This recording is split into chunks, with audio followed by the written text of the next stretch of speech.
حدیث پاک میں آتا ہے کہ جو آدمی فجر کے بعد سونے کا عادی ہو اللہ تعالیٰ اس کی یادداشت کو ختم کر دیتے ہیں۔ چنانچہ آپ تجربہ کریں کہ جن عورتوں کو فجر کے بعد سونے کی عادت ہو وہ بلکھڑ ہوتی ہیں، باتیں بھول جاتی ہیں، چیز رکھ کے بھول جاتی ہیں، کام کرنا تھا بھول جاتی ہیں، خاوند کو بات کہنی تھی بھول جاتی ہیں۔ یہ زیادہ بھولنے کی عادت عام طور پر فجر کے بعد سونے کی عادت کی وجہ سے ہے، کیونکہ حدیث پاک میں فرمایا گیا اور بعض روایات میں تو یہ بھی آیا کہ حلال رزق ان کے لیے تنگ کر دیا جاتا ہے، لہذا ان کو ادھر ادھر کا ملا جلا تو بہت کچھ مل جائے گا، حلال رزق کے دروازے بند کر دیے جائیں گے فجر کے بعد سونے والوں کے لیے۔ ہاں کوئی آدمی ایسا کہ جس کی ہے ہی ڈیوٹی رات کی، وہ اگر ساری رات جاگا فجر پڑھ کے سو گیا تو وہ اس بات سے خارج ہے۔ ہاں وہ اللہ والے جو راتوں کو جاگتے ہیں وہ عام طور پر اشراق کی نماز کے بعد پھر تھوڑی دیر آرام کرتے ہیں۔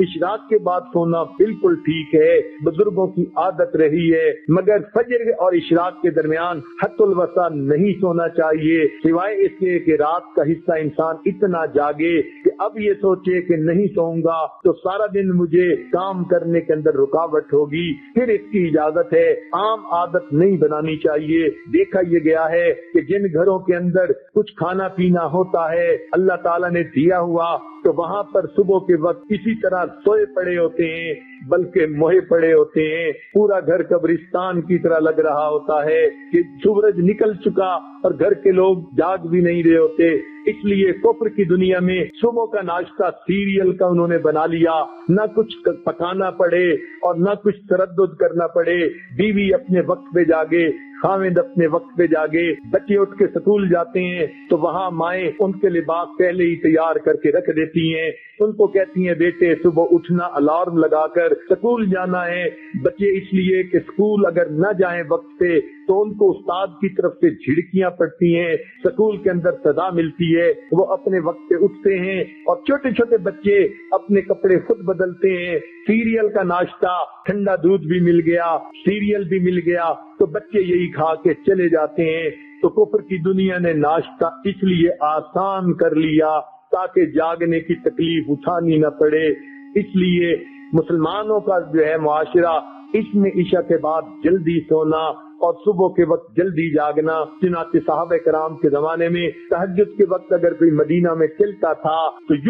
یوں آواز آتی تھی گھر گھر سے قرآن پڑھنے کی، جیسے شہد کی مکھیاں بن بنانے کی آواز ہوتی ہے۔ اس لیے ہمیں چاہیے ہم صبح کے وقت اٹھیں، عورتیں صبح کے وقت اٹھ کر نماز پڑھیں، اگر تہجد پڑھیں تو کیا ہی بات ہے، قرآن کی تلاوت کریں، درود شریف پڑھیں، استغفار پڑھیں۔ صبح کے وقت گھر کے اندر عبادت کا کرنا پورے دن کو جو ہے اپنے جو ہے عبادت جو ہے منور بنا دیتا ہے۔ بلکہ ہم نے تو بعض بزرگوں کا یہ عمل بھی دیکھا، وہ فرماتے ہیں کہ جس آدمی کی فجر کی نماز قضا ہوتی ہے وہ آدمی کا دن زندگی کا منحوس دن ہوا کرتا ہے۔ چنانچہ ایک آدمی نے قسم اٹھا لی کہ میں اپنی بیوی کو منحوس دن طلاق دوں گا۔ اب اسے سمجھ نہیں آتی تھی کہ میں قسم تو اٹھا بیٹھا، منحوس دن کون سا ہے؟ کسی فقیہ کے پاس گیا، انہوں نے فرمایا جس دن تمہاری فجر کی نماز قضا ہو جائے وہ تمہاری زندگی کا منحوس ترین دن ہے،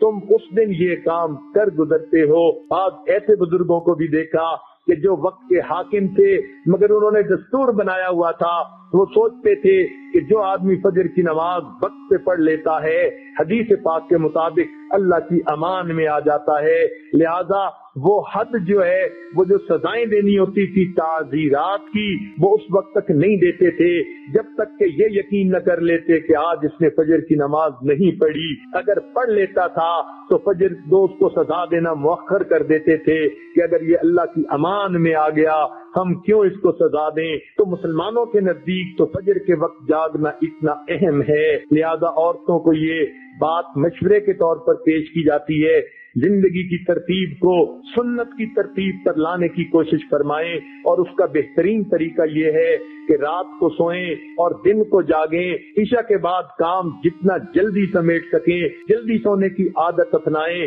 تاکہ تہجد میں فجر میں آنکھ کھلے، انسان کے جسم کی نیند آرام کا تقاضا بھی پورا ہو جائے، اور صبح کے وقت پھر آنکھ کھلے تو اللہ تعالیٰ کا حکم بھی پورا ہو جائے، اس طرح انسان کی زندگی پرسکون گزرتی ہے۔